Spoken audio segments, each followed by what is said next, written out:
and Dr. Charulata Ma'am, Principal Scientist, Head, Traditional Knowledge System, CISR, NIS CPR. Thank you for taking your time off and blessing us with your bestowed presence here on this occasion. Light symbolizes brightness and prosperity. It removes the forces of darkness and gives us positivity. With this noble thought, let us start this session by lighting the lamp.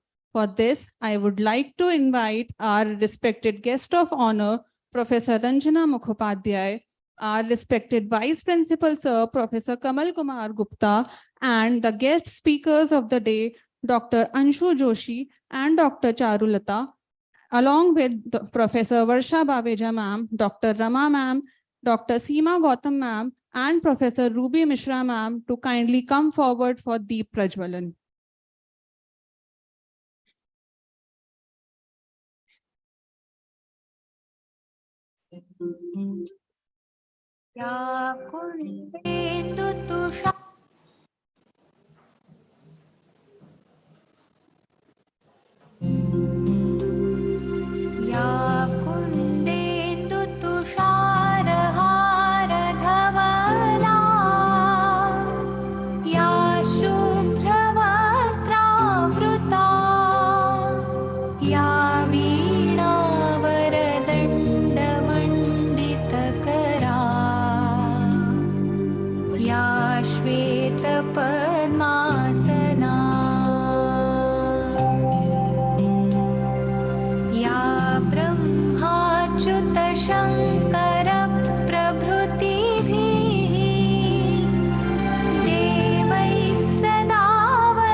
Now, I would like to invite the NCC Program Officer of Deshbandhu College, Professor Ruby Ma'am, Department of Chemistry, to kindly welcome our guests.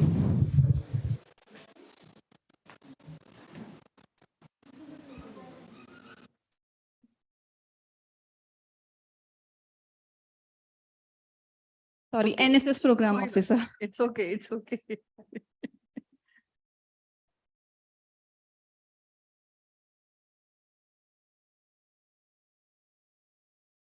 इतने अच्छे श्लोक उच्चारण के साथ कार्यक्रम आरंभ हुआ है और समय की सीमा है तो ज़्यादा वक्त नहीं लूंगी। हमारे इस पूरे सभागार में उपस्थित गवर्निंग बॉडी की चेयर मेंबर और प्रोफेसर रंजना मुखोपाध्याय जी, हमारे गेस्ट स्पीकर अंशु जोशी जी, चारुलता जी, हमारे vice principal sir professor Kamal Kumar Gupta ji, WDC president and members of all the members, NSS coordinators, all the respected senior colleagues who have all joined here.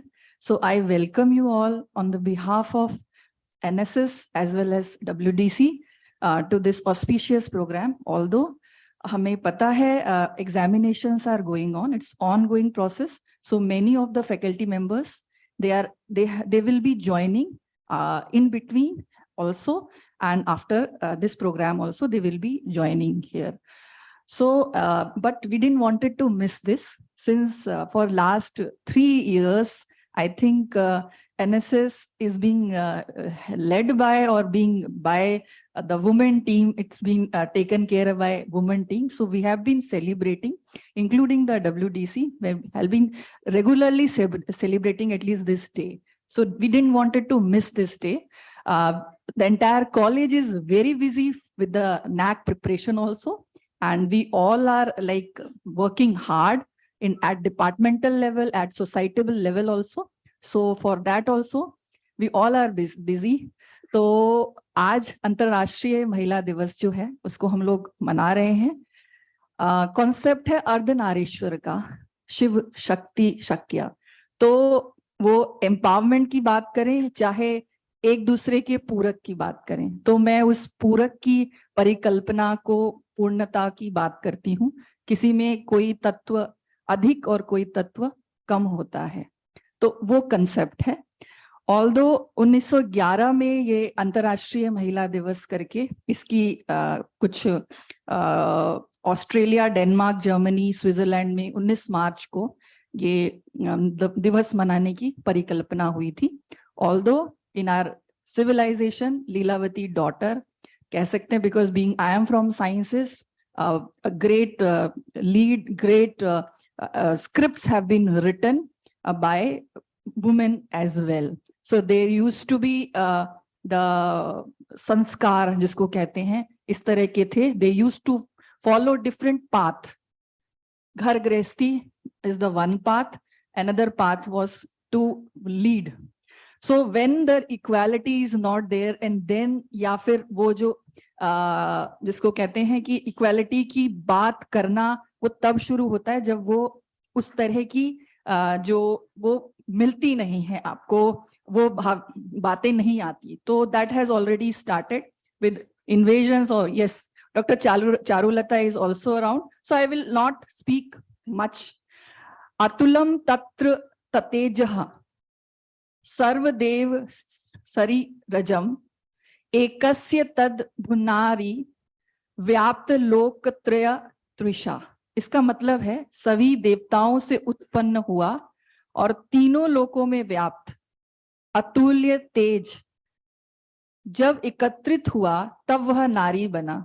इसलिए बड़ा अजीब लगता है बोलना, लेकिन हाँ बोलना पड़ता है आज के समाज में कि नारियों को सम्मान करना भी चाहिए और मिलना भी चाहिए. और जहां नहीं मिलता वहां काली और दुर्गा का रूप भी यही संस्कृति लेती है. तो राष्ट्रीय सेवा योजना 6 मार्च को यह समारोह आयोजित कर रही है.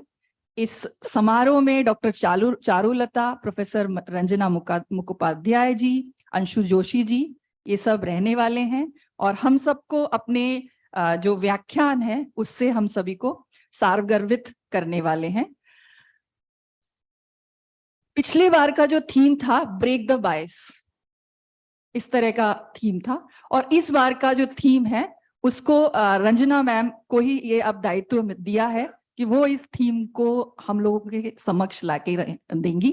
तो मैं अपनी वाणी को यहीं विराम करती हूँ और विराम देती हूँ, और साथ में अपने उप प्राचार्य प्रोफेसर कमल कुमार गुप्ता जी को आमंत्रित करती हूँ कि वो आए, सबको वेलकम भी करें और रंजना जी का परिचय भी दें.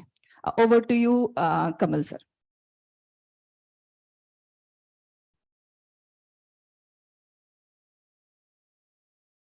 Good morning everyone. I feel proud to welcome our guest of honor, Professor Ranjana Mukhopadhyay, Dr. Charulata, Dr. Anshu Joshi, who has agreed to come on this special day, that is celebration of International Women's Day. I have a word of appreciation for our WDC, especially the convener, Dr. Rama Singh, co-conveners, Dr. Aparna, the NSS coordinator, Dr. Ruby, and the coordinators is like co-conveners, Dr. Gauri, and Dr. Ms. Saloni. Then the students coordinator, senior faculty members, my young colleagues. So it's really a very special day. That's International Women's Day. As just now, Dr. Ruby said about the Ardhanarishwar. So, our Indian scriptures, right from beginning, there is that man and woman are equal, and they, in isolation, they cannot do anything. They need to complement with each other. The story won't end here. The power of women in Indian scriptures is very well mentioned as a Kali, Durga, the power, the Lakshmi, prosperity, the Saraswati, the goddess of wisdom. So what we do, we always honor, respect the women. International Women's Day, as the host rightly said, it is not pertaining to disparities, right? First of all, cherish the achievement of women, and woman is nowhere less, or I can say maybe better than men. So here I shall not say about gender disparity or bias. Look at any arena and where women have a command. If you see space, if you see science, if you see art, if you see Nobel laureates, everywhere woman is doing just excellent. So, and today I can see here, this all is dominated by women. It's not that International Women's Day, but yeah. So what I say, we always cherish, we always appreciate, we always clap for women and that. And we should not say that woman is a separate entity on this planet. It is as we are. So the very first purpose of International Women's Day is cherish the achievement of women. But, there's a big but. Globally, women is considered as a soft target for all the cruelties and crime.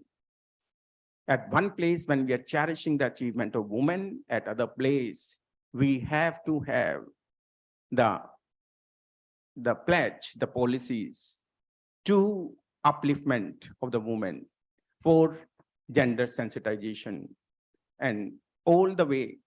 So all the women can find this earth a safe place to live, to grow, to express. Nature has made the woman a very, very special. Special in the sense, in terms of behavior, love, emotion, education. She's a giving tree every time she gives. Then, you know, the women are really a special entity. We should give them their due regards, due love, due respect. So that is the second aspect, which is really very, very important on the Women's Day.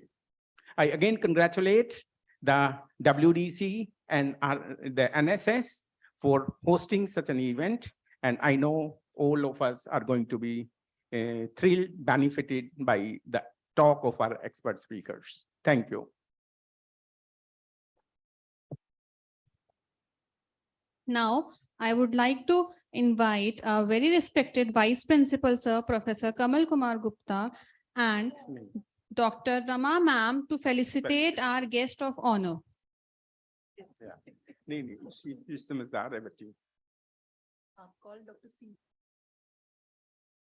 I invite Dr. Seema Gupta Ma'am from NSS team for the felicitation.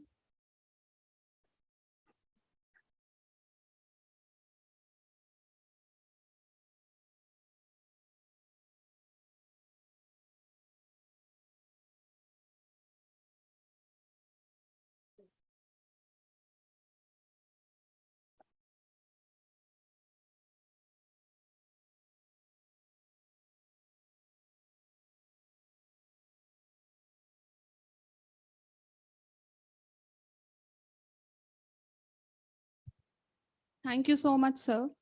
Now, I would like to invite our respected Dr. Seema Ma'am and Professor Harindri Chaudhary Ma'am, Professor Varsha Baveja Ma'am to introduce and felicitate our honorable guest speaker, Dr. Anshu Joshi Ma'am. Taken. Now we would like to call upon Ranjana ma'am to introduce the theme to all of us. Yeah.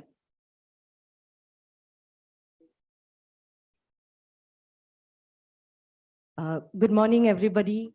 And first, I would like to congratulate NSS and Women's Development Cell of Deshbandhu College for organizing this event. And what I hear is that it's your exams are going on and it's a very hectic schedule. And I know how, since we are all in the same profession, how during exams, any other event is so much of a distraction. But then 8th March, it's very important. It's an International Women's Day. And since we are all women as professionals, we all understand the importance of being in a workplace. So I think the day needs to be observed.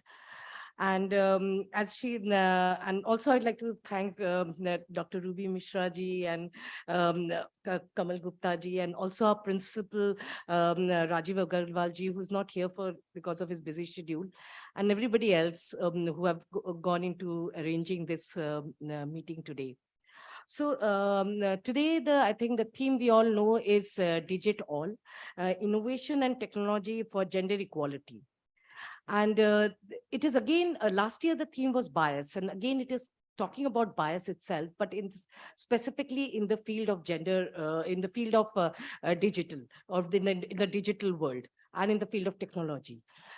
You know, I think most of you would know that I work in the, my area is Japanese studies. And around 2 months back, we had a Japan education fair, where we invited all these universities from Japan had come to our department, and they have put up stalls, and they were just giving out information for students to go and study in Japan.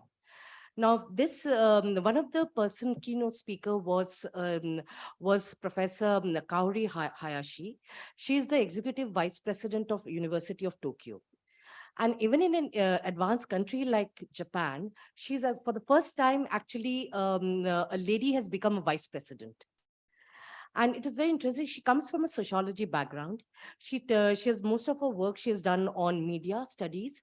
And currently she's working on artificial intelligence. And when she started off, she said, you know, even in the field of artificial intelligence and robotics, we find so much of gender bias. As you know, in Japan is an aging society. You know, the problem is just the opposite of what it is in India. They have a huge aging population. The people above the age of 60 are almost 30 to 40% of the population.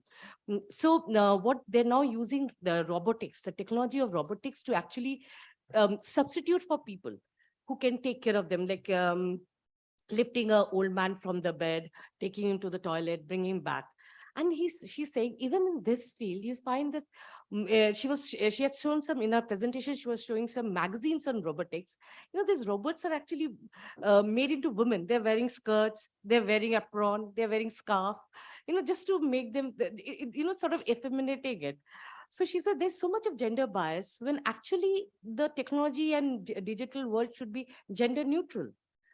And it should, what we are seeing is that even in the field of technology and gender world, there is bias, there's inequality, and there is discrimination, and also violence against women. You know, online violence against women is very rampant. So if you look at the website of International Women's Day, and they say that almost 76% of the women journalists have said that they have faced online violence. And that is just not anybody who is, if you're the way and even the rate of trolling of a woman being trolled is almost 70% more than a man being trolled. And these are even the online data. So now if we come to this, it is also, the problem is, firstly, we say accessibility. When we talk of bias, the first is women having access. So there's a study which has shown that in the field of artificial intelligence, which is one of the most upcoming field in science, only 22% of the international workforce is actually women. And out of that, they did a study of around 133 platforms, these artificial intelligence platforms, and almost more than 34 to 35%, there was gender bias. Evidence of gender bias was there in various ways. So also there was another study which I'd like to do, which when we were involved, and it was showing about digital access in South Asia. You know, across the world, whenever there's various parameters have come up to measure gender equality, and one of them in recent last few years has been access to technology, to services, digital-based services.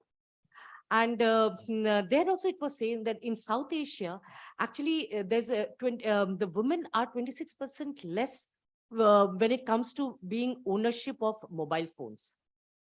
So it's almost, and the women access to in South Asia to internet is almost 32% less, 32 to 33% less. So you can see the gap is tremendous. And why this gap comes, you know, when we see because in recent years we are seeing everybody's working from home. Actually, this gap should have actually should have come down, which has, to some extent, it has come down, because you know the work from home has given a certain increase, certain amount of accessibility, but it also has a very debilitating factor, because it doesn't mean that if a woman is at home she's able to work. I mean, she works, of course, there's other work she does, but being in an economically productive work. So that comes from the structural biases which are there already existing in society. And it is, the structural bias starts with access to education in general.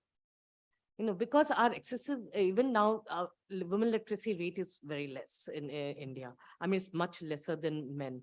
And so that actually adds up to the kind of, her access to education is less, which actually adds up to her access to even this digital technology or anything. So another thing which we find in India is also, which is becoming even more problematic, is actually which many of us have suffered, but it is basically online violence against women. And that is a very major field. And why it is a major problem is that we did a survey and we found that mostly the laws are very weak. You know, a person can get away by trolling you, he can get away by abusing in online, because mostly their identity is hidden. You know, it is not obvious. So that was one reason. While if you see the Indian coup, it made it mandatory to have an account, you must.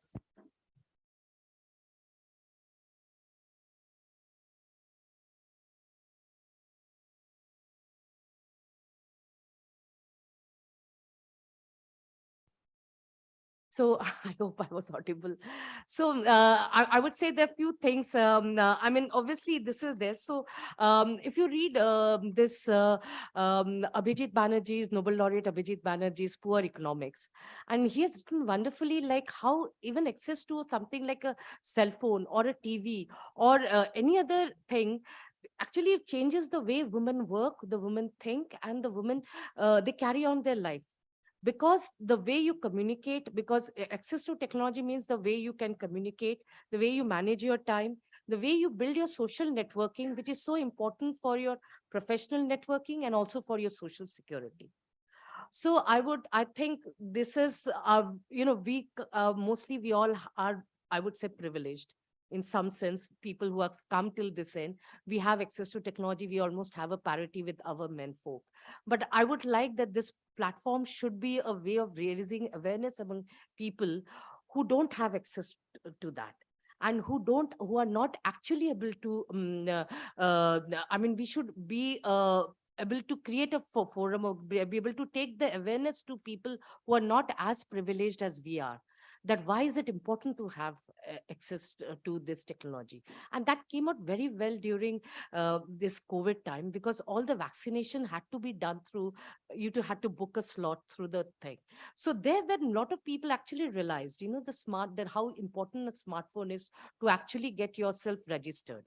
So, so all this thing, I think we all should endeavor to take this thing to our lesser privileged sisters cannot come till this forum, but also it's our duty and our responsibility that we take the message forward. Thank you so much. And I once again congratulate you all for coming here and organizing this wonderful meeting. Thank you.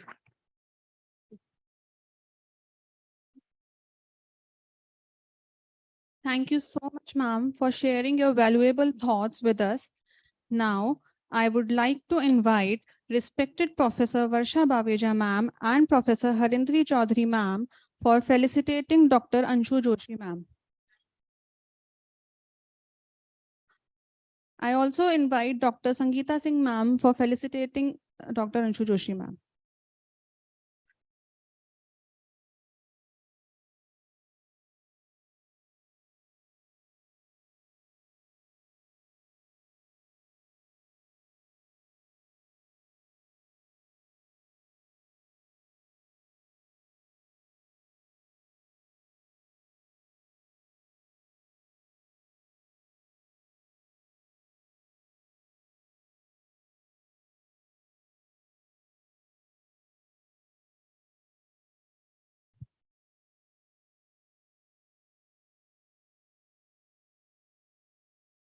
Thank you so much, ma'am. Now, I would like to invite Dr. Avdesh sir, Dr. Aparna ma'am, and Dr. Seema ma'am to felicitate Dr. Charulata ma'am.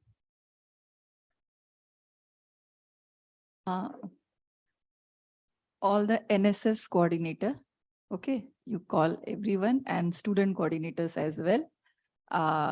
Dr. Vimal, Dr. Avdesh, Dr. Jakpal, Dr. Abhishek, yeah, Gauri, all NSS team, yeah, I Yeah, request everyone. the NSS team to come including forward students, all for students. felicitation. Yeah. बच्चे बेटा आप सब लोग आ जाओ.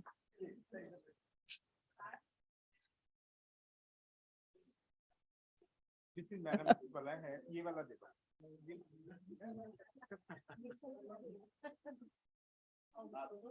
Yeah. Gauri. Saloni, yeah. Saloni, yeah, she is also there, very hardworking. ये ऐसे सब photo में नहीं आएंगे. Ma'am, Ranjana ma'am, you may also please join. Anshu ji, आप भी please join. It's okay. It's okay. Come. हाँ.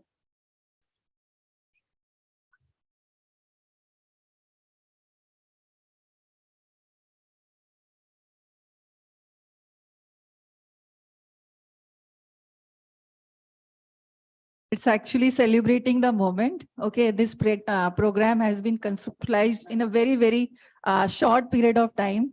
Rather, yesterday night only we were having the meeting, online meeting. Yeah.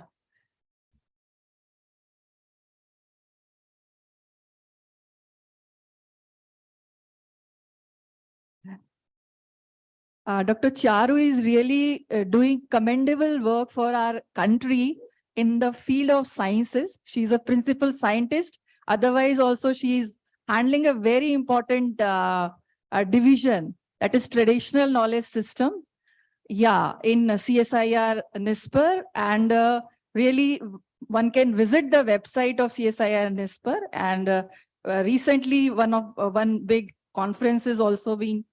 Yeah, so really commendable. Looking forward to hear from you as well, ma'am. Okay, over to you, Bhavna. Moving ahead, I invite Dr. Seema ma'am to introduce Dr. Anshu Joshi ma'am. Thank you, Bhavna. Ma Shade ko namaha. Yatra naryastu pujyante ramante tatra devtaha. आज की इस भावना से हमने इस पूरे event को सोचा, समझा और कार्यान्वित किया. इन सब के लिए आप सबको बधाई, and thank you so much our dear invited guest speakers that at such a short notice you came, and it's giving us a wonderful feeling. And what to talk about, when I was reading CV of our guest speaker, Dr. Anshu Joshi, teacher is naturally a narrator, that I will say, and you all will agree with me.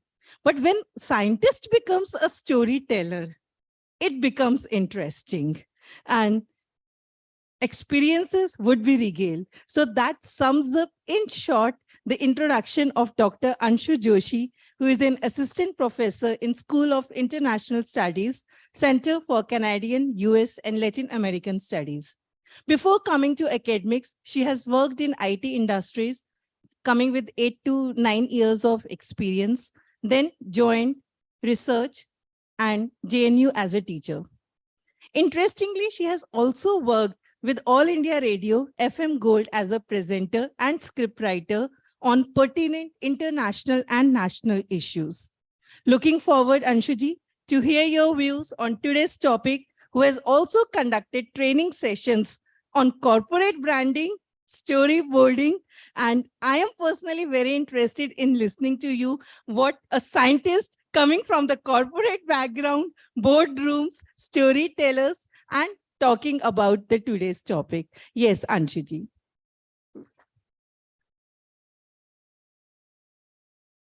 As you feel comfortable. Yes.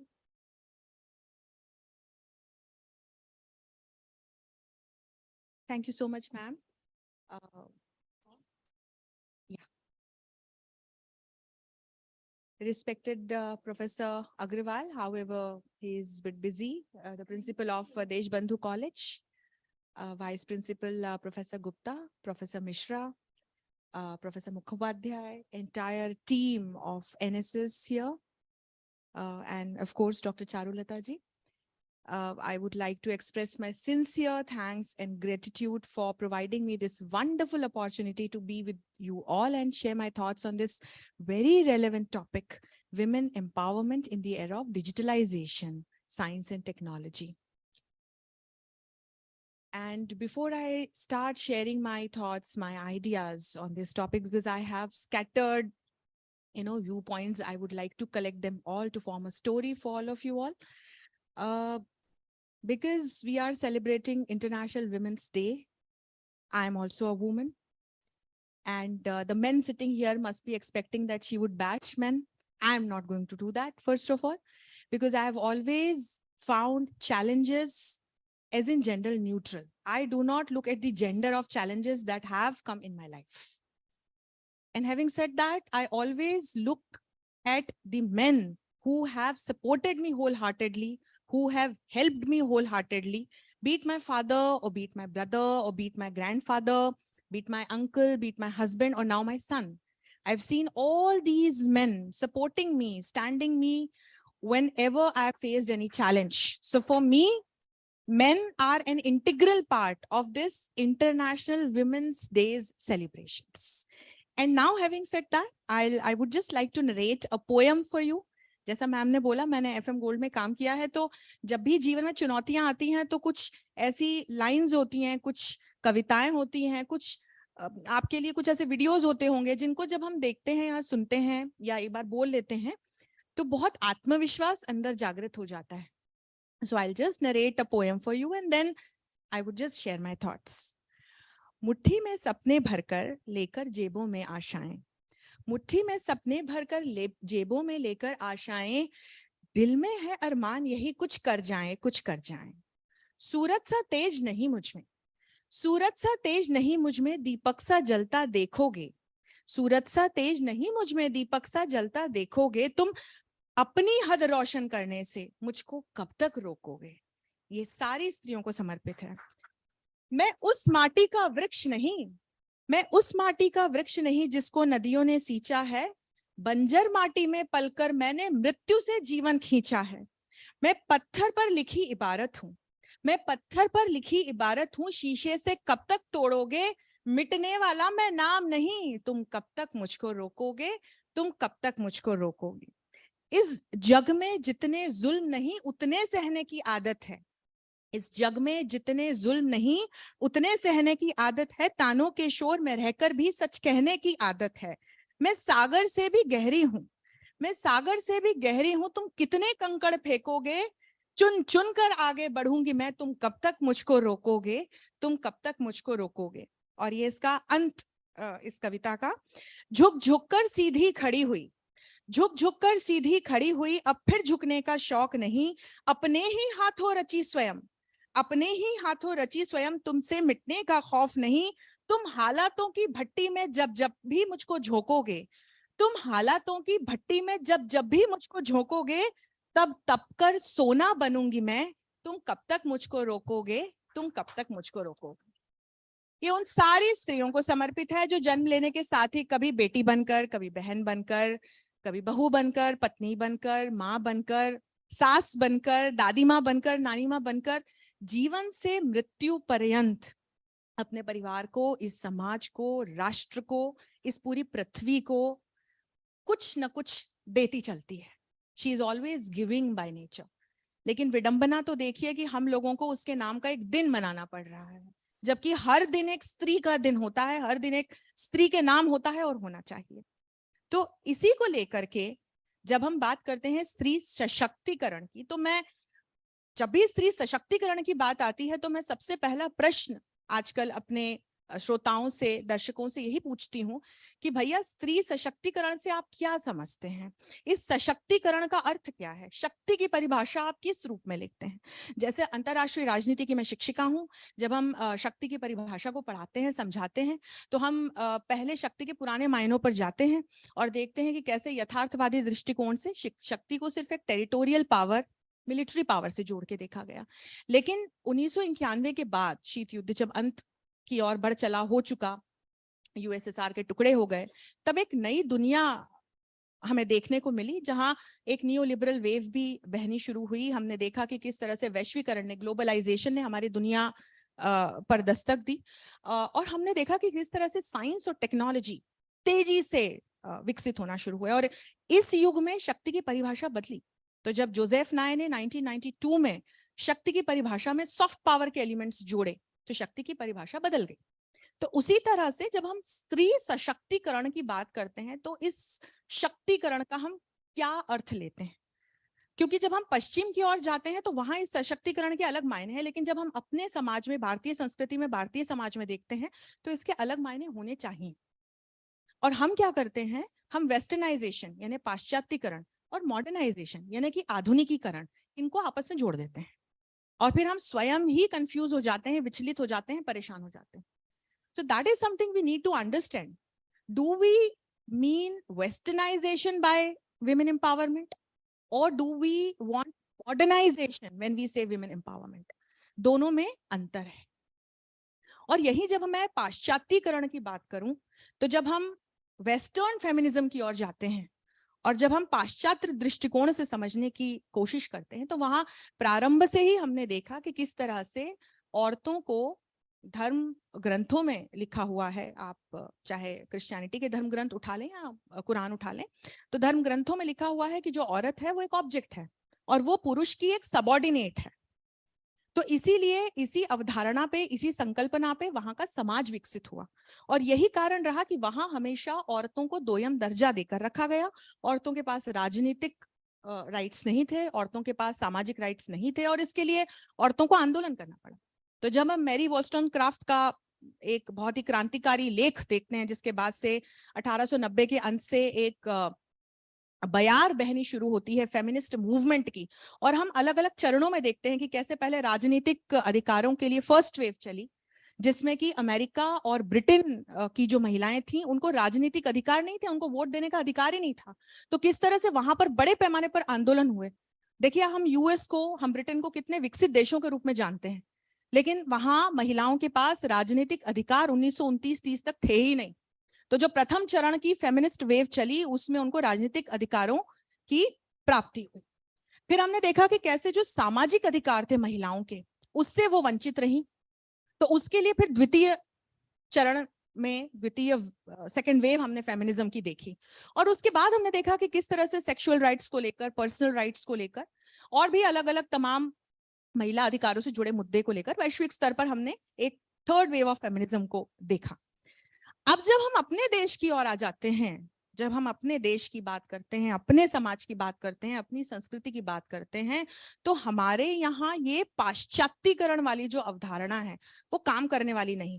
क्योंकि पाश्चात्य में क्या संकल्पना विकसित हुई कि चूंकि एक महिला का परिवार, उसका पति उसे एज अ सबऑर्डिनेट ट्रीट करता है, इसलिए परिवार जो है वो एक स्त्री के लिए गुलामी का कहीं ना कहीं प्रतिमान है, और एक परिवार जो है वो एक महिला की कमजोरी है। अच्छा, इसके साथ ही शक्ति को हमेशा आदमी के साथ जोड़कर देखा गया, पावर को हमेशा मैस्कुलाइन सेंसेस में देखा गया, और इमोशंस को औरतों के साथ जोड़ दिया गया। और इमोशंस को, मुझे तो समझ ही नहीं आता कि ऐसा क्यों है कि इमोशंस को कमजोरी से जोड़कर देखा जाता है। तो ऐसा कहा जाता है ना, अरे भाई ये तो आदमी है, ये क्यों रोएगा। लेकिन जब हम अपने समाज, अपनी संस्कृति की ओर आते हैं, तो मैं उस युग में नहीं जाऊंगी जब आक्रमणकर्ताओं ने हमारे देश पर आक्रमण करके हमारे समाज को बदलना ही शुरू कर दिया था। बहुत सारी कुरीतियां हमारे समाज में उसके बाद आई। जब हम अपने पूरा प्राचीन काल की ओर जाते हैं, तो जैसा कि आज प्रोफेसर मिश्रा ने भी कहा, और इस गोष्ठी की शुरुआत ही वहीं से हुई कि हम अर्धनारीश्वर के सिद्धांत को देखते हैं, उस संकल्पना को देखते हैं जिसमें शक्ति को एक स्त्री के रूप में पूजा जाता है, जिसके हम एवज में हम नवरात्रि मनाते हैं, हम शक्ति को दुर्गा के रूप में देखते हैं। हम कहते हैं जब तक लक्ष्मी हूं तब तक लक्ष्मी हूं, चंडी बन गई तो फिर समझ लेना। तो हमारे यहाँ शक्ति का जो प्रतिमान है वो फेमिनिन है, वो मस्कुलिन नहीं है। और हमारे यहाँ जो परिवार है वो हमारी कमजोरी नहीं है, वो हमारी मजबूती है। मुझे यदि इस कार्यक्रम में आना है और मुझे यदि घर के कुछ काम है तो मेरा बेटा और मेरे पति उसमें निश्चित तौर पर सहायता करते हैं, और तब मेरे लिए ये संभव हो जाता है कि मैं अपने सेंटर से जुड़े, मैं अपने विश्वविद्यालय से जुड़े, मैं ऐसी संगोष्ठियों से जुड़े लिखने पढ़ने बोलने के सारे काम कर सकूं। तो हमारे समाज में परिवार की संकल्पना और अवधारणा कुछ अलग है। मैं मानती हूँ हमारे यहाँ पे भी सामाजिक कुरीतियां हैं और उससे निपटने के लिए हम कई स्तरों पे प्रयास भी कर रहे हैं।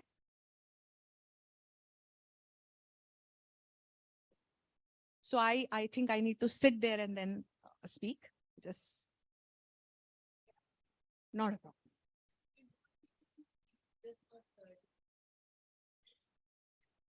I feel comfortable when no problem. So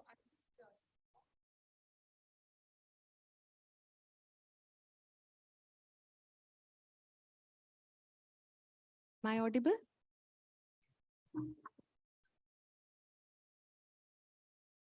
तो हम जब let me just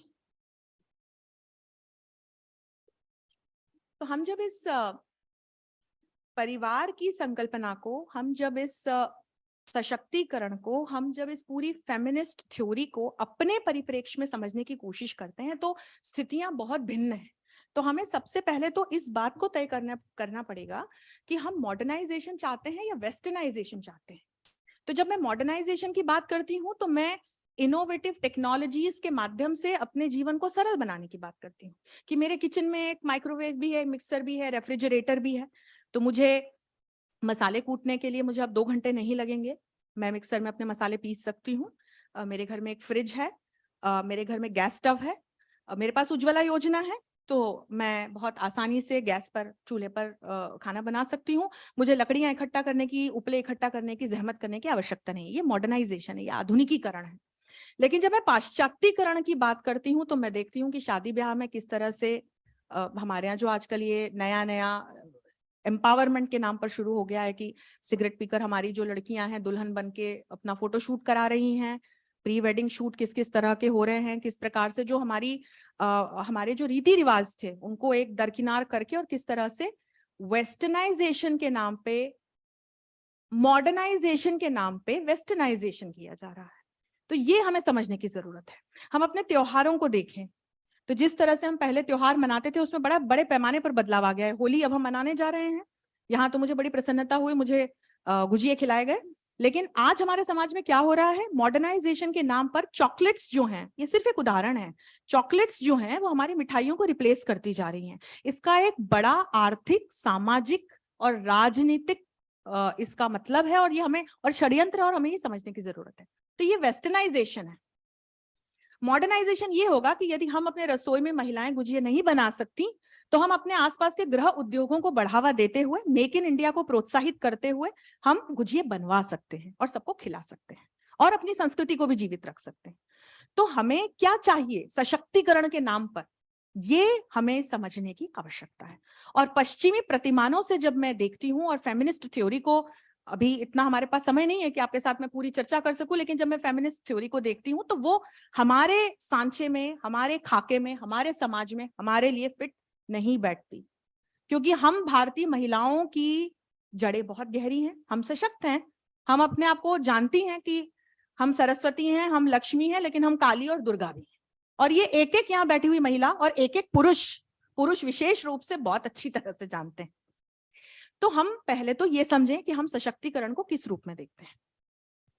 फिर दूसरा, कई सामाजिक कुरीतियां हैं कि जब एक महिला गर्भ धारण करती है तब से लेकर भ्रूण हत्या के खतरे से लेकर एक बच्ची जब जन्म लेती है तो किस तरह से उसे अलग अलग सामाजिक टैबूज का शिकार होना पड़ता है। और हम में से अधिकांश ने वो टैबूज झेले होंगे, वर्जनाओं को झेला होगा, बहुत सारे हमने प्रतिबंधों को झेला होगा।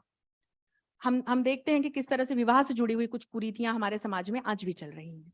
तो निश्चित तौर पर इन कुरीतियों पर हमें काम करने की जरूरत है। हम इनसे आंख नहीं मूंद सकते क्योंकि वो हमारी सामाजिक सच्चाई है और वहां हमें महिला सशक्तिकरण की आवश्यकता है और वहां पुरुषों के भी सहयोग की आवश्यकता है, क्योंकि कोई भी परिवार, कोई भी समाज, फिर अर्धनारीश्वर के सिद्धांत पे जाऊंगी, एक स्त्री और पुरुष से मिलकर बना है। तो न किसी का मोल कम है, न किसी का मोल ज्यादा है। और फिर यहाँ पर एक बड़ा महत्वपूर्ण बिंदु आता है, हम चाहते क्या हैं? क्या हम जेंडर इक्वालिटी चाहते हैं या हम जेंडर सेंसिटिविटी चाहते हैं? ये दोनों अलग अलग चीजें। सो द मोमेंट आई से gender equality, it means there will not be any separate queues for women anywhere. That is gender equality. Then no woman would go to her manager and would request that please don't give me night shifts because I'm a woman. This is gender equality. तो फिर नौकरी में, घर पर, बाहर किसी भी प्रकार की चाहे अपॉर्चुनिटीज हो या चैलेंजेस हो, वहां चीजें जेंडर न्यूट्रल हो जाएंगी। न महिलाओं के लिए अलग से कतार होगी, न महिलाओं के लिए अलग से कोई प्रतिमान निर्धारित किए जाएंगे या उन्हें कोई फैसिलिटीज दी जाएंगी। वो है जेंडर इक्वालिटी। लेकिन क्या हमारा समाज या क्या हम इसके लिए तैयार हैं? क्योंकि आज हम दिल्ली विश्वविद्यालय के, देशबंधु कॉलेज के इस बड़े साइंस एंड टेक्नोलॉजी से सुसज्जित सभागार में बैठकर इस चीज पर बात कर रहे हैं, लेकिन मेरे मध्य प्रदेश के किसी डिस्ट्रिक्ट के किसी छोटे गांव में एक महिला आज भी पढ़ने के लिए संघर्ष कर रही हो। तो हमारा जो सामाजिक ताना बाना है वो बड़ा विविध है, बड़ा डाइवर्सिफाइड है।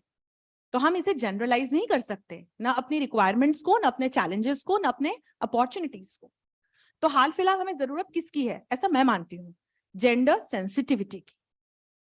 कि यदि कोई गर्भवती महिला है, यदि कोई ऐसी बच्ची है जो पढ़ना चाह रही है लेकिन उसे सामाजिक कारणों की वजह से, अलग अलग कुरीतियों की वजह से किसी प्रकार की समस्याओं का सामना करना पड़ रहा है, या ऐसी कोई महिला है जिसको पारिवारिक स्तर पर, सामाजिक स्तर पर किसी समस्या का सामना करना पड़ रहा है, तो उसके प्रति ये समाज, उसके प्रति ये राष्ट्र सेंसिटिव रहे, उसकी समस्या को समझे। जब एक बार हम जेंडर सेंसिटाइजेशन करके अपने समाज को उस स्थिति तक ले जाएंगे जहां पर महिला सशक्तिकरण हमें वाकई में दिखने लगेगा, ग्रास रूट लेवल तक, तब हम कह सकते हैं कि अब हम जेंडर इक्वालिटी के लिए तैयार हैं।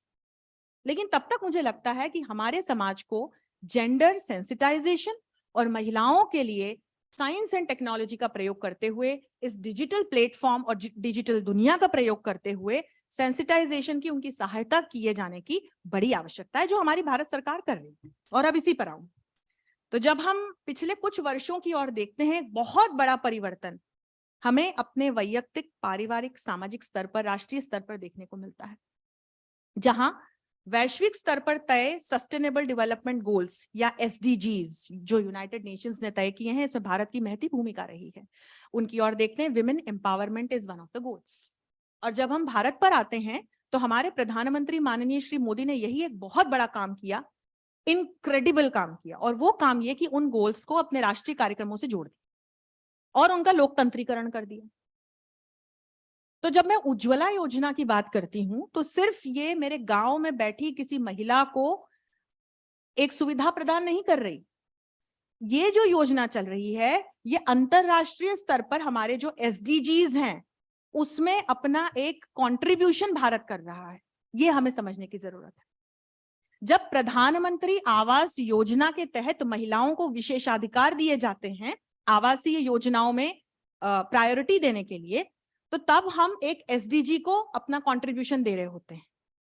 तो अब हमको समझना पड़ेगा कि जब हम स्त्री सशक्तिकरण की बात कर रहे हैं तो वैयक्तिक लेवल से राष्ट्रीय लेवल तक और राष्ट्रीय लेवल से अंतरराष्ट्रीय लेवल तक, कैन 3D वॉल्ट्स हम इंटरनेशनल रिलेशंस में पढ़ाते हैं, 3 लेवल्स ऑफ एनालिसिस बताते हैं, यूनिट, स्टेट और ग्लोबल।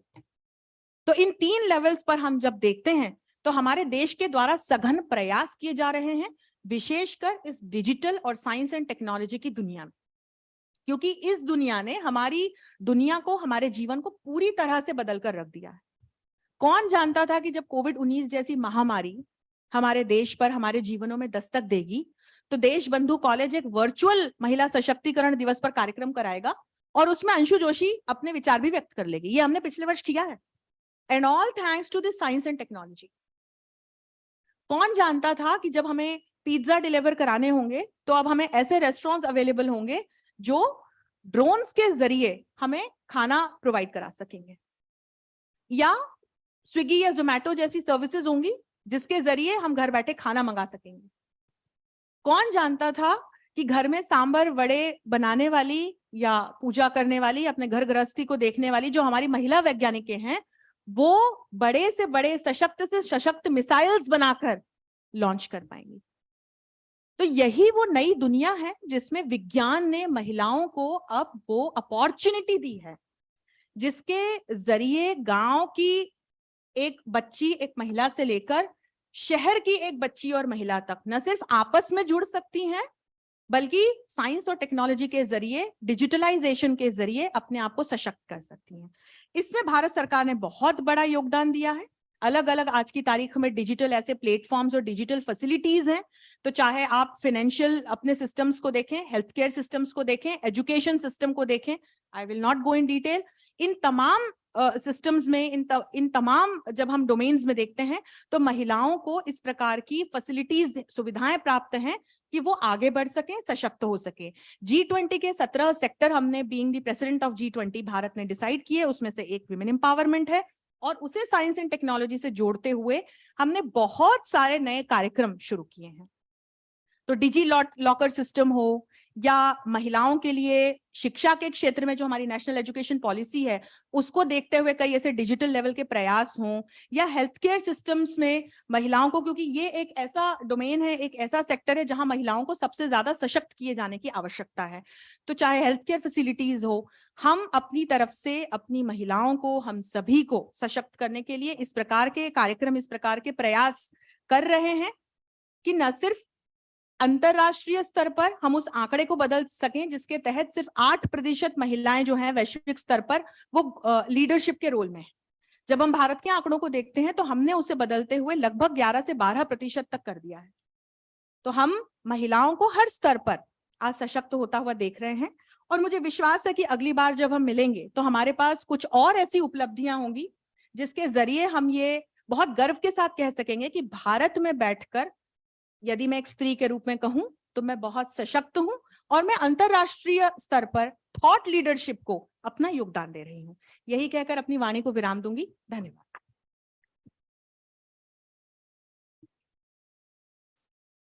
समय की सीमा थी, नहीं तो ऐसे लग रहा था सुनते ही रहे। नहीं, thank you so much. I think I took so much of time. Thank you so much. Thank you so much, ma'am. Now I request Dr. Bhavani Shankar sir, President, Staff Association, to say a few words.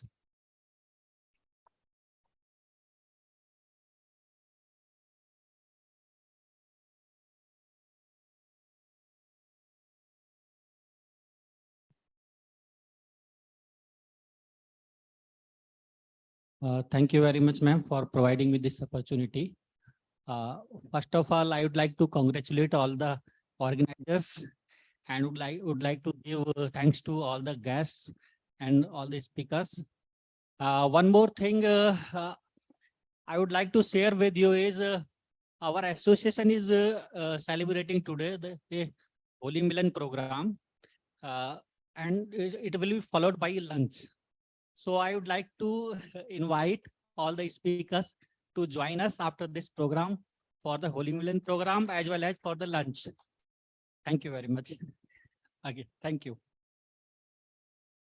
Thank you, sir. कार्य व्यवस्था में हम ऐसे ही कार्यक्रमों को कर लिया करते हैं।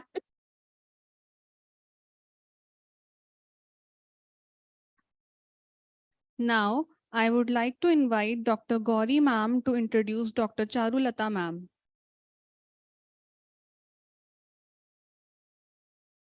Thank you, Bhavna. It's my honor to introduce Dr. Charulata ma'am.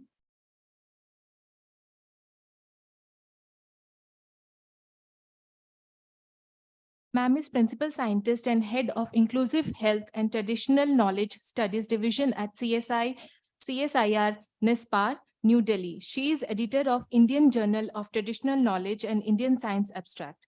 She is an honorary faculty at ACSIR. Her interest has been in the field of crop improvement, especially abiotic stress response crop plant, and in understanding the beneficial plant microbe interaction. Currently, ma'am is working on the field of communication and policy research in the sustainable agricultural and traditional knowledge. Dr. Lada is leading the national initiative of Swastik. That means communicating India's scientifically validated traditional knowledge to the society. Dr. Lata pursued Doctorate of Philosophy from prestigious National Institute of Plant Genomic Research, New Delhi, where she worked extensively on the genetics and genomics of the foxtail millet. Later, she joined ICAR NIPB, New Delhi as an Inspire Faculty Fellow, and then as a scientist in CSIR NBRI Lucknow, where she moved to CSIR Naipur, New Delhi, 2019. Dr. Lata is recipient of some of the prestigious I think got it.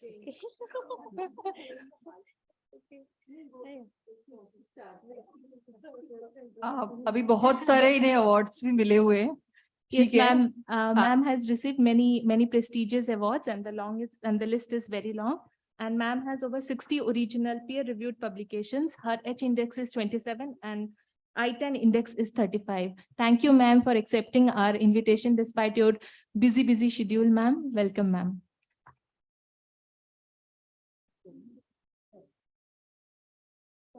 आप next बोल देना. Yeah.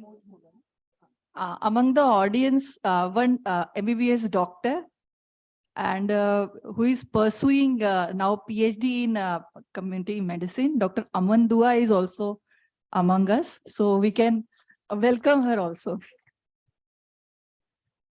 Yeah. So at the outset, first of all, I'd like to congratulate everyone present here for the International Women's Day. Yeah, so Professor Ranjana Mukherjee ma'am, Anshu Joshi ma'am, Ruby Mishra ma'am, Principal, Vice Principal, and Dr. Rama Singh madam, and all the staff and volunteers from NSS and WCD team of Deshbandhu College. So really, I'm really thankful that you have invited me. So yeah. So since I'm from like science and technology background, I have chosen this topic, basically that gender equality in STEM, that is science, technology, engineering, and mathematics. And now there is one more term, STEMM, that is mathematics and medicine also. So, so D.N. Merrichild, the famous like author, like Mother Wit and Inner Circle. So she has told that woman is the full circle, within her is the power to create, nurture, and transform. And this we all know. I mean, like women is the supreme, I would say, entity in this whole world that way. But at the same time, Swami Vivekananda has also told that if the condition of women is not improved, there is no chance for the welfare of the world. So it is not possible for a bird to fly on only one wing. So because basically man and women, they basically are like, gender equality is very important for both. So if we talk about gender, it's like I'm just giving like the first line is the definition of gender. But I would say gender is a social construct. It refers to the roles, responsibilities, and stereotypes. It's not only for women, but for men or as a boy or child, anyone. And it so when we divide society on the basis of gender, then it leads to unequal distribution of resources. It acts individually and institutionally and creates operation for women, because there are terms which are like the stereotyping is such that like women can do this and women can't do this. So gender, the term gender itself is very relational, and it acts within the intersectional framework of power that includes class, religion, ethnicity. No, black and white also, no, black women or white women. So that also comes, or on the basis of religion also, that also comes. So gender is not only, only differentiated on the basis of sex. So it's all the like how you feel within. So it's like that. And so therefore gender equality requires women empowerment. And Dr. Anshu Joshi ma'am really, told what to say, elaborated very nicely about Mahila Sashakti. So I truly understand and truly appreciate that gender equality do requires women empowerment. And so whenever we want to understand about the gender equality, it means there should be equal ease of access to resources and opportunities regardless of gender, whether male, female, boy, girl, including economic participation and decision making, and the state of valuing different behaviors, aspirations, and needs equally, regardless of the gender. And therefore it's very important for us to sensitize ourselves regarding gender. It's and also, like, as much as we can, we should be sensitizing others also regarding gender equality. And it is one of the of the 17 sustainable goals also, that is SDG 5 is gender equality. Yeah, next. So as we talk about status of women over the years in context to India, where during Vedic period, women exalted a very high position, high regard in our society. We had scholars like Gargi and Maitreyi, and the women had the right to choose their own life partners. Like the concept of Swayamvar was there. And they were called Brahmavadinis. They used to learn the ancient scriptures, and they used to debate and other things. So Vedic period was that way a golden period for women. But then we had also scriptures like Manu Smriti. Also we have that subjects women as a subordinate to men. Like in the younger when you are young, you are subordinate to your father. When you are youth, you are subordinate to your husband, and at old age you're subordinate to your son. So this is also this was also a time around 100 to 200 CE where a slight decline could be seen. And then during the Mughal invasion, where the foreign attacks were there from the foreigners, actually the condition deteriorated a lot.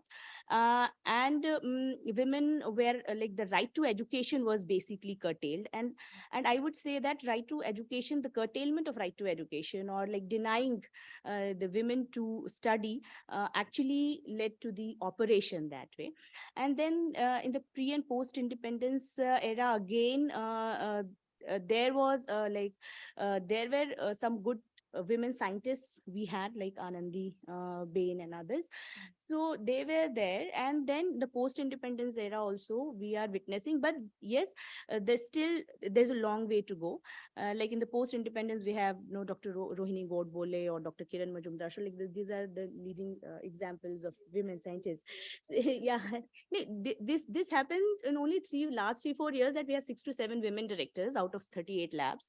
Otherwise, like and DG CSIR is also like first time in the 80 years of history of CSIR, we had first women DG. Otherwise it had not happened. So this is happening last 3 to 4, 5 years only, that we are seeing tremendous change, and that is a good thing. So I would just like state this. I have told, but yeah, status of women in Vedic period, like Yatra Naryashtu Pujanti Ramante Tatra Devta. So I think this I have already told, so we can skip this. Yeah. So there, so as I told that during the inequality that peeped into the society and on the basis of gender.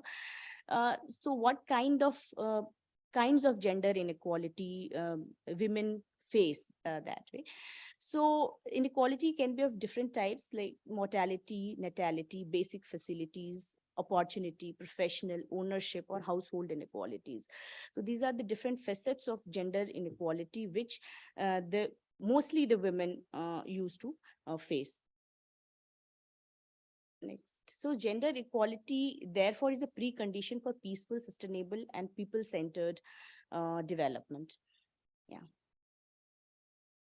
And then there were several legislative attempts also to curb gender inequality, like the laws to stop child marriage, or their dowry laws, Sexual Harassment Act, human trafficking laws, medical terminacy of pregnancy, prenatal test. So these are different legislatures were drafted in order to improve the condition of women, or to make the women at par with their male counterparts.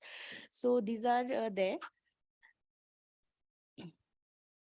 But overall, the gender stereotyping is the main issue that actually ends up restricting women and girls. Like men and boys, always from like their childhood, they end up with some kind of privileges, and then some kind of compulsion, like the boy, they have to earn, they have to be in some kind of good position. So this also is like gender stereotyping is not only for female, but it is for male also. So that creates undue pressure that way. And like little boys are socialized into men, they are encouraged to behave and feel like in certain ways, like they should not cry, they should not be show their vulnerability. So all these things are there. So there are benefits, and then there are disadvantages also. Then men are also expected to behave in particular ways, like how they speak, what should be their behavior, gestures, and other things. So the idea of superiority is also reinforced that way, like the man considers himself to be the superior. So it is an overall narrative that positions itself as superior to its perceived antithesis, that is femininity. Like the masculinity is superior to femininity. So that this gender stereotyping actually reinforces that narrative. Yeah.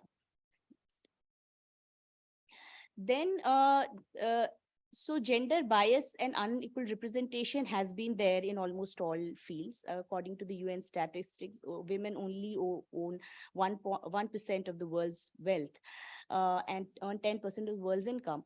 Then women, if we consider the household work, elderly care, child care, so women do 70% of the world's work, and considering their income is much less, so women on an average earn 30% less than men. So women are underrepresented also in all world legislative bodies in almost all countries. The world average is just 9%, like the 9% women are represented in the legislative bodies of different countries. So Sweden has the highest representation with 42%, and USA has 11%, and India has like 14% women in Lok Sabha and 10.6% Rajya Sabha as of the 2019 elections. According to the World Economic Forum report that was released in July 2020, India has been ranked as low as 135th place among 146 countries in terms of gender parity index, despite showing an improvement of 5 places since last year on better performance in areas of economic participation and opportunity. So this shows that like despite like shouldering so much of responsibility and doing so much of work, the gender parity index is too high, and the right policies need to be in place for women to be equally represented. So coming to the education, and especially the science technology part, if you say, there has been a gap in the STEM education when we consider for like men and women. So girls and women are there has been a report from American Association for University of Women.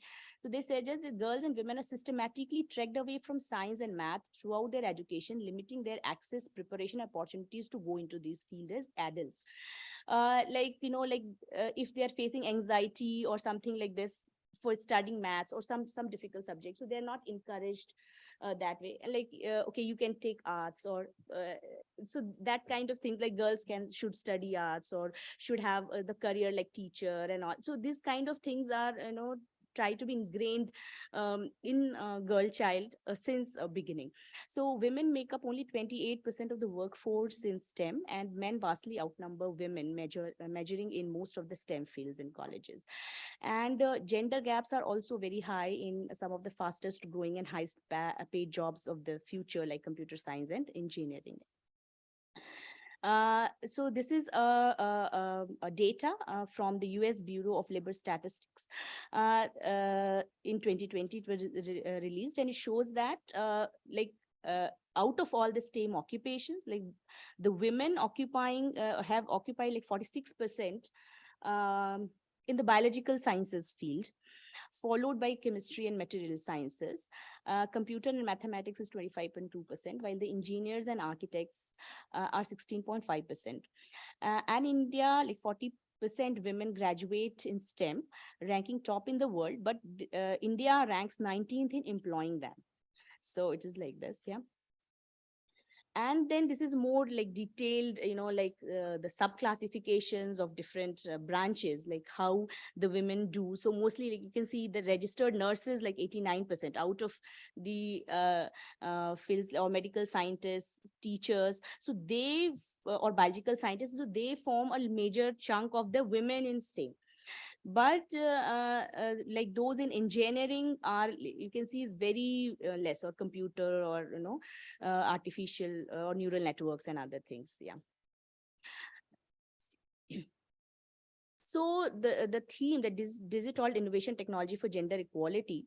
So here also this data I have taken from the UN website only, that 22% of artificial work, like the women work in artificial intelligence.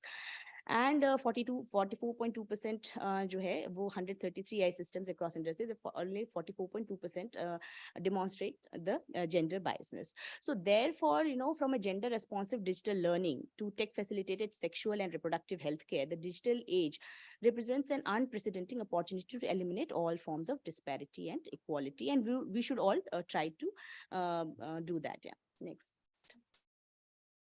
So here if we want to take our girls and women into STEM careers, they should be given equal opportunities to pursue and thrive in STEM careers, and this will not also ensure a diverse and talented STEM workforce and prevent biases in this field, products and services they produce. And some of the highest earning STEM occupations, such as computer science and engineering, they have the lowest percentage. So this we should try to narrow the gap. The key factors, so I'll not be going much into detail. So like there are 3 factors: structural, cultural, and personal factors that lead to gender STEM gaps. Next. The structural factors, like, the STEM fields are like often viewed as masculine or male dominated, or there are very fewer role models to inspire the girls out there, or omission of critical materials on and by women in book and media, male resistance to women in top positions, limited opportunities for exercising leadership and leadership training programs. So all these things do contribute to the structural factors that lead to the gender parity. And the cultural factors, like, the women inherently, they do not tend to socialize much at their workplace.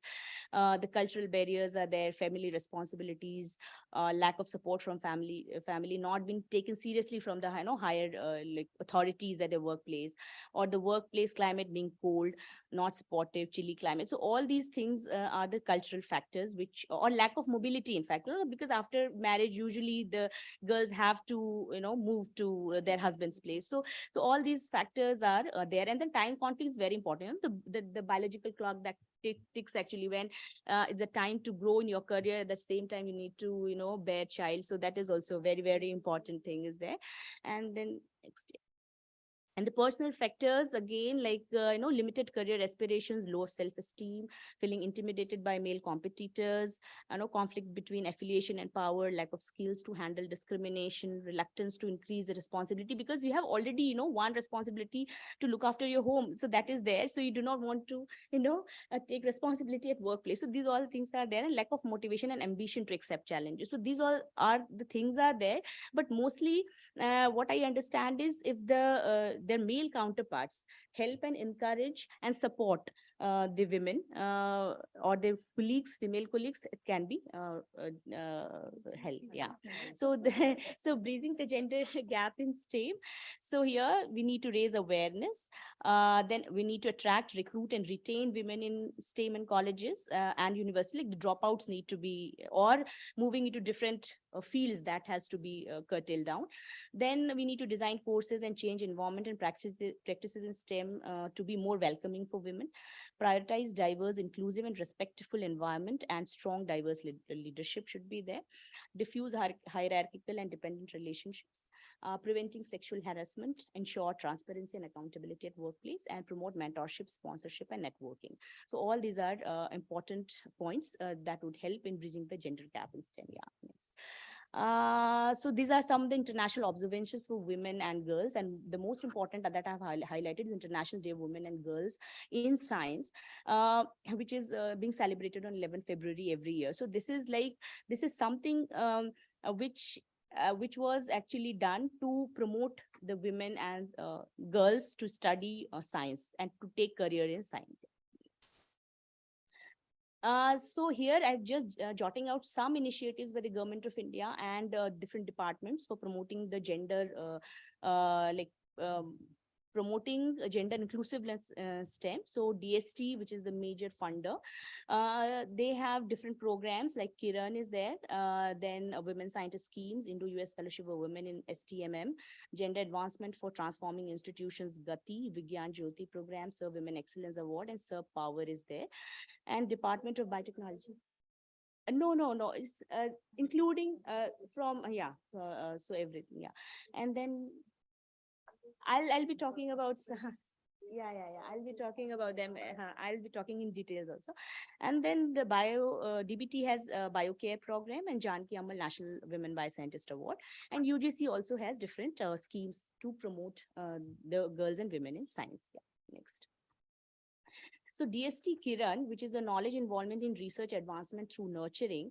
So it has like women scientist scheme, which has 3 components: WAS A, WAS B, WAS C. So WAS A, women scientist scheme A for conducting research in basic and applied sciences, for B for SNT interventions for societal benefit, and WAS C for enabling women to become IPR professionals. And around 6,000 women have been brought back to mainstream science. So because if after break, if there is a break in your career, if you have like after MSc, like you have dropped out or you have not pursued PhD, so if you want to take, like this is some kind of help which will help you take up small projects. So this is there. Next. Then mobility scheme is there to provide an opportunity to women scientists who are facing difficulties in their present job due to relocation, after marriage or transfer of husband to any other location in the country, attending ailing parents. So this act is a filler while searching other career options at a new place. Then Curie is another scheme of DST, that is consolidation of university research for innovation and excellence in women universities. So this said, like they have identified some women universities and they fund these women universities, women-centric universities only, to develop state-of-the-art infrastructure in these universities in order to attract, train, and retain promising girl students in various SNT domains. Yeah. Next. Then Gati is very recently, this has been launched. So that considering the need for gender advancement in STMM areas at institutional level, this was launched in 2020 only. So it is a novel pilot program envisioned in mission mode to promote gender equity in science, technology, engineering, mathematics, and medicine.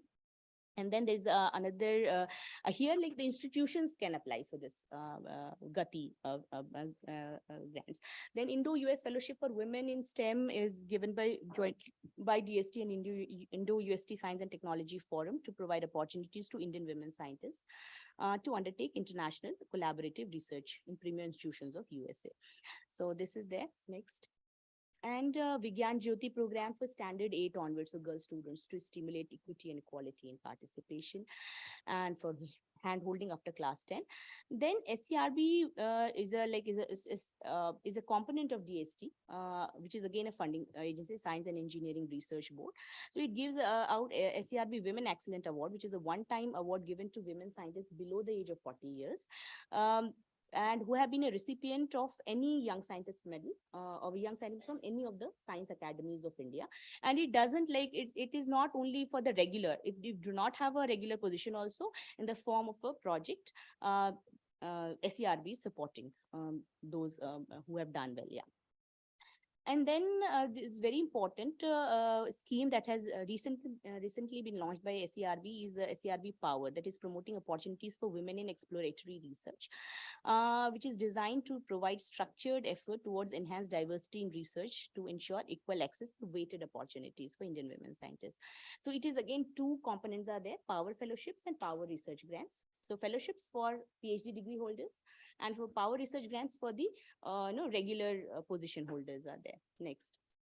And then there is a Sir Power Mobility also, which helps the women to take international collaborations. So this is there. And this is for basically those fellows, women fellows who are having either fellowship, Power Fellowship or Power Research Grant. Yeah, next.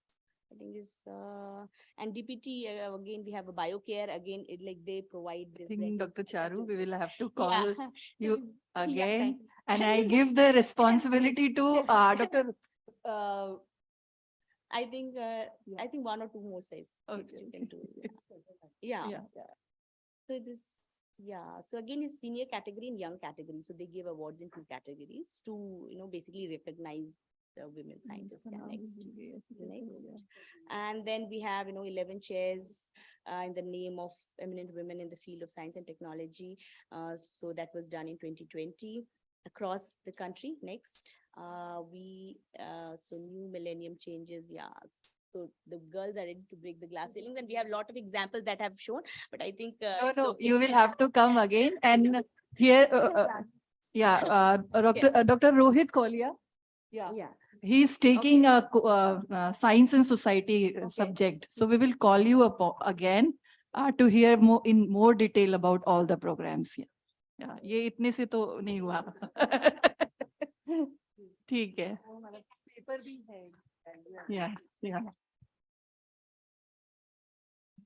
Thank you so much, ma'am. Your inspiring words today will always ring our conscience in the cudgel path of life. Now, I would request Professor Varsha Baveja, ma'am, to come forward and conclude today's event.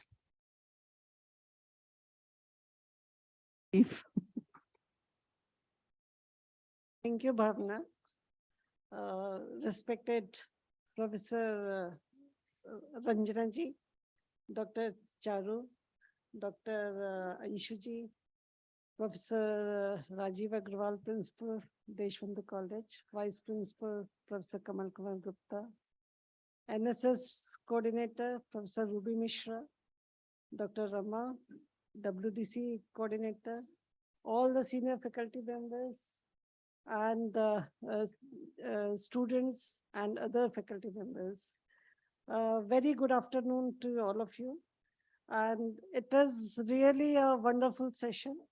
And it looks like we keep on listening, right? But I have to conclude the session also, right? Like the session began with very good theme, rather I say, like with good word, rather I say, Ardhanarishwar, right? Ardhanarishwar, where we all talk about that both are equal, right? That male and female both are equal. So the same concept was taken over by Vice Principal, sir, right? He talked about the contribution of females as well as male in the society. So in one way we are benefited, but the other way, the women are tortured also, right? Like Dr. Anshu said rightly that that we feel blessed, right? We are in blessed position, right? Like we all sitting here in this hall, right? Because we got the opportunity, we got the support from our male counterparts, right? Whether father is there, husband is there, brother is there, or son is there. So everybody helped us to grow in this. But still, there are many places in India as well as abroad, not only in India, but all over the globe, still women are tortured. like Ranjana ji said very rightly about the contributions of women, right? Like taking the example of Japan also, like about the robots, right? So robots, it's a creation of both male and female, but it is dressed like this, right? Dressed like female. Why? Right? So the session was very, very interesting. Thank you, ma'am, for that. I really enjoyed the session.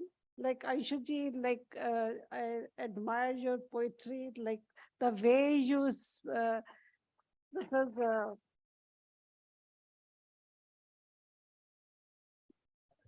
the way you speak about the women's right and the women position in the society, right?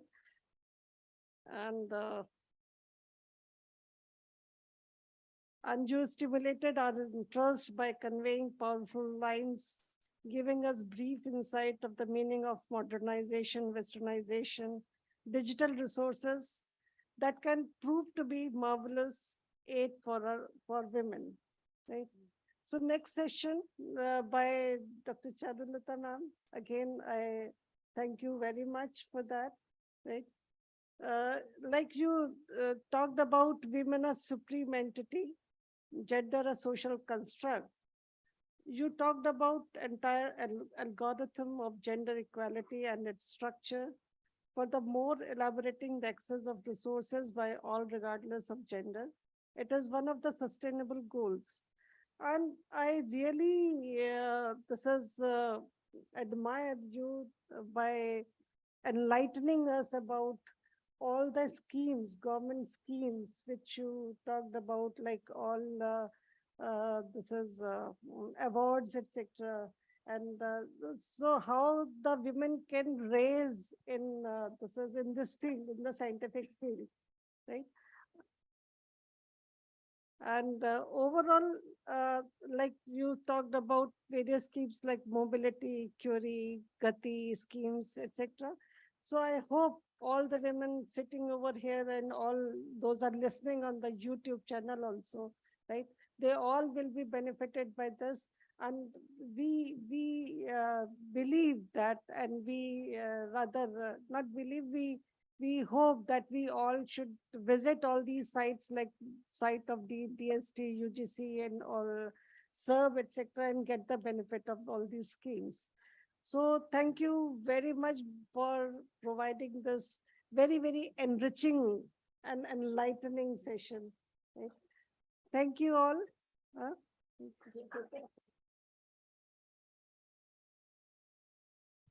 Thank you, ma'am. In the smooth initiation and conduction of this program, many people have contributed a lot in terms of their efforts and time. To express her heartfelt gratitude towards all those, I would like to welcome Dr. Aparna ma'am to propose the vote of thanks.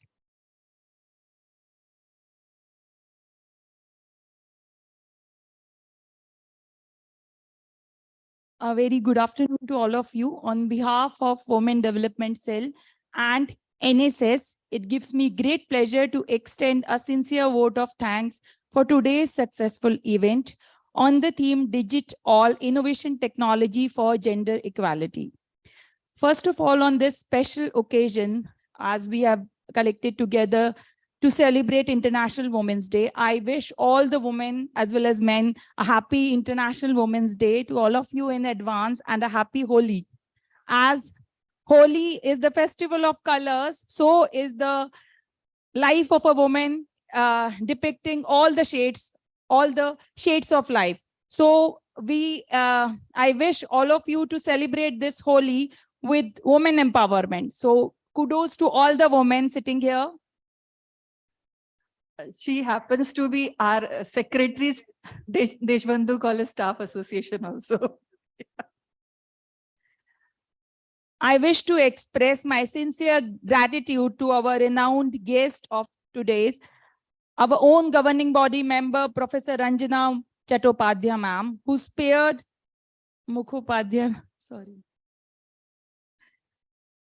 Professor Ranjana Mukhopadhyay ma'am, who spared her valuable time to grace the event and enlighten us with the words of wisdom Thank you so much, dear ma'am, for joining with us today and gracing the event and making it more special for us.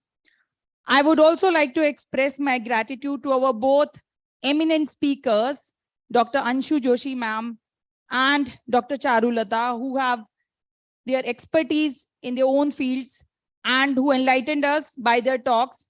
Thank you, dear Anshu Joshi ma'am and Dr. Charulata ma'am, for making the event more insightful and meaningful for us. Our sincere thanks are also due to our sincere, hardworking, dynamic, one and only our head of the institution, Professor Rajiv Agarwal, for his constant support and guidance for all the progressive work which is taking place in the college. I express my gratitude to our Vice Principal, Sir, Professor Kamal Kumar Gupta, and our IQAC convener, Dr. Aditya Saxena, for all their guidance and constant support. The event would not have been made possible without the enthusiastic and energetic attitude towards conduction of this program by our conveners from NSS, Professor Ruby Mishra ma'am, and our convener from WDC, Dr. Rama Singh ma'am, who played an important role in executing this program on a short span of time. Thank you, Rama ma'am and Ruby ma'am. My sincere thanks to all the faculty team members of NSS and WDC, which includes, there's a long list of names to whom I have to express gratitude. WDC team members, Professor Harendri Chaudhary ma'am, Dr. Manju Rani, Dr. Vandana Mathur, Professor Ruby Mishra ma'am, Dr. Varsha Singh, Dr. Vaishali Thakral, and our students team member, President Kavya Kumari and Harsh Sharma, Vice President, and all the students team. We are equally thankful and we express our sincere gratitude to the NSS team members headed by our convener, Professor Ruby Mishra ma'am, Professor Varsha Babeja, who is co-convener, Dr. Seema Gupta ma'am, Ms. Saloni Gupta, Dr. Gauri Nandi, Dr. Monica Sharma, our main force, Dr. Rohit Kolia, Dr. Jagpal, Dr. Vimal Narayan Pandey, Mr. Avdesh Kumar Singh, Dr. Abhishek Pratap Singh, Mr. Ashutosh Kumar, Dr. Bhupender Singh, and NSS coordinators, Kapil Mehta, President, and Vice President Shivani Kumar, Kapil Rathore, Secretary, and all the students team. A big round of applause for all of them. Thanks are also due to the technical support provided by Dr. Monica Bajaj, Mr. Rahul, Mr. Naveen, and Mr. Ravi for making the smooth. Anjana from social media. And Ms. Anjana from social media for the smooth conduction of the program. Lastly, I want to thank all of you being the patient and wonderful audience. So a happy Holi to all of you. We will be soon, you have to join for the Holi Milan Samaro. So thank you all.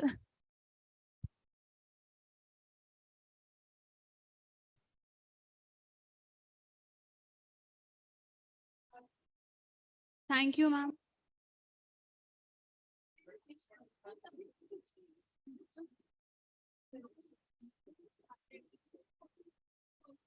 Thank you, Aparna ma'am. Okay, so I call upon Dr. Jagpal sir for Kalyan Mantra.